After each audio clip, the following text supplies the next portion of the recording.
ফেব্রুয়ারি মাসে যে কদিন একটু রাতের দিকটা ঠান্ডা ঠান্ডা থাকবে সে কদিন কিন্তু এই শীতের বাগান থেকে সবজি আমি কিন্তু হারভেস্ট করতেই পারবো। আজকে দেখুন কত সবজি নেওয়া হয়েছে। একটা মোটামুটি বড় গামলা থেকে পালং শাক নিয়েছি, বেশ অনেকটা পালং শাক হয়েছে।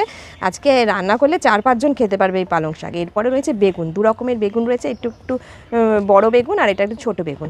আর এইখানে দেখুন টমেটোগুলো তোলা হয়েছে, অনেক টমেটো হয়েছে।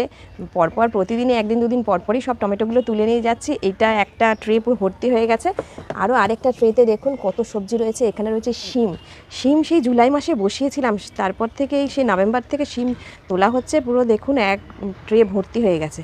আর এখানে করলাগুলো একটু ছোট রয়েছে, তুলে নিলাম, কারণ এই দেখুন করলাটা একটু পেকে যাচ্ছে, আর খেয়াল না করলেই এরকম হয়ে যায়, পেকে যায় আর সেটা তোলা হয় না।